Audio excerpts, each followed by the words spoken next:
English teacher. For 8 years, I've been an English teacher. And then I quit. It's one of the many errors that I made when my brain tumor comes raging in.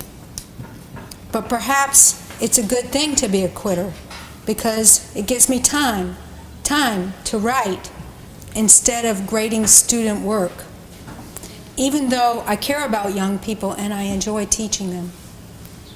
I know that I desperately need to express myself, especially when I have a new sense of direction. When I sit down to write after some time, I am happy that my instrument is intact, that the point is not broken. There's no sharpening necessary. I am sure about writing. I am so sure about writing because it gives me a vision of my whole life. And it gives me a sense of purpose. It gives me space to think about thinking. It gives me space to curse and to praise. I write for many reasons. I write in order to see a reflection of my mind. I write to witness who I am and what I believe. Oddly, I do not stand under who I am and what I believe until I read what I have written. I write for my future self so that she can look back and to help her look forward. I write to get laid. I love the process of writing. I love structure. I love the bricolage, the play of writing. I am the bricoleur. I am a writer because I have always been a reader. When I was growing up, reading was a wonderful way to escape my life and to learn about times and places that I could never go. Charlotte's Web, Pippi Longstocking, Nancy Drew, Judy Blume. Oh. As a teenager, I started reading the Bible. What a terror. Children should be kept away from Leviticus and Revelation. Some readings are inappropriate for young people. In my later teens, I became attracted to Flannery O'Connor, William Faulkner, Samuel Beckett, and Kafka, Pinter, later still, James Joyce. I could keep on listing great writers that are worth a careful read. I really dig Southern authors, Carson McCullers, Harper Lee, Tennessee Williams.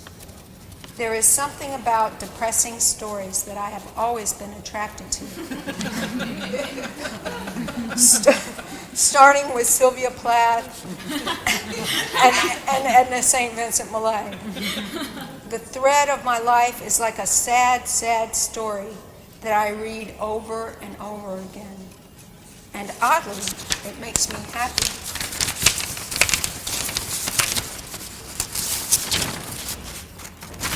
Reading and writing are the thread of my life.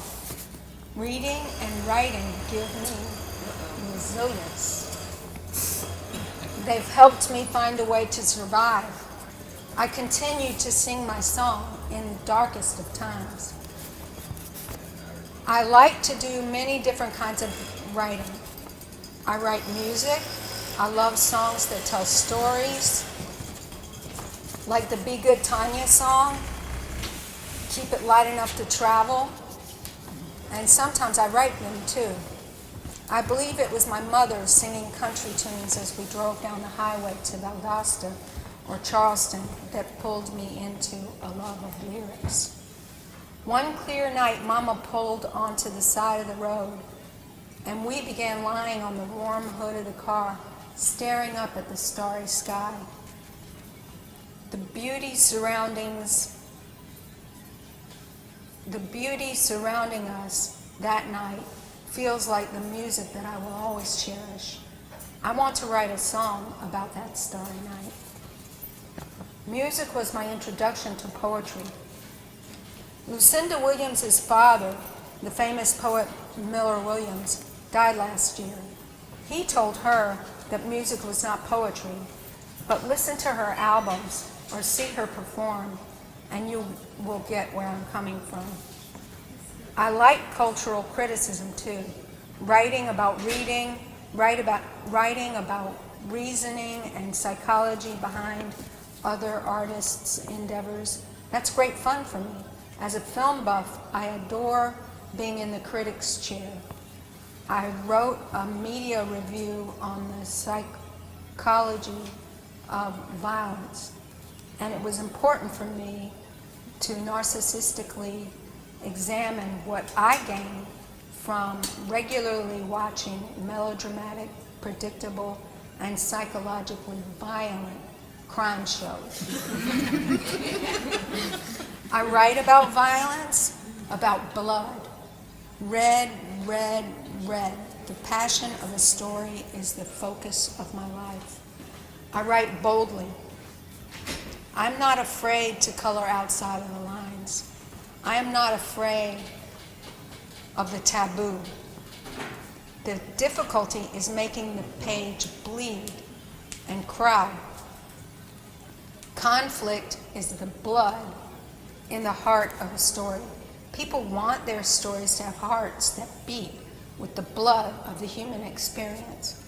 People want to see a dramatization of sex, sweat, and tears, dreams realized and dreams crushed. Sometimes I have fun reappropriating an existing text. I love this process of making new things out of old things. I believe it's interesting to choose from what is good art, passion invoking, question creating art, and to refashion it into what is new good art. I believe that this is what some of the greatest artists of all times have done. Shakespeare did it, Picasso did it, James Joyce did it, Dante did it. Why shouldn't we do it? My best friend wants the epitaph on my tombstone to read, "She could make something out of anything." When we created a found poem from Uncle Tom's Cabin, I purposefully chose to twist the words into a position where they would become about a different person in a different place and a different time. Even though I love writing, I procrastinate. Rules help me to move past that. They help me to remain engaged. Having rules helps me to become obsessive over the piece. Often in my personal writing, I have chosen arbitrary rules to follow. This has been an essential component of my work as a sculptor and a songwriter also. Arbitrary rules help me as a focal point on the horizon, the way a buoy aids a sailor. When multiple pieces are constructed following a set of pre-prescribed rules, they become a body of work. They inform one another. They ridicule one another. They build each other up. Together, they can reveal more to me. Without the rules, I flounder and I flit, never arriving at any true depth, never creating with sustainable or recognizable techniques. I fritter my writing away, a schoolgirl doodling. Aren't these curly cues pretty? I have too many big ideas, and without regulation, they amount to a jumble of pipe dreams that are not guiding buoys to any self, except perhaps the examples of what not to do. I'm afraid of writing useless drivel. I'm afraid that I will die and that death will be the ultimate confirmation that I am no one. There is the evidence, ashes in an urn with nothing of consequence. to accompany them. You can't quit trying, because then you will be erased. The point is, when you write, you are given eternal life. God is the Word, and the Word is the way, and the truth, and the life.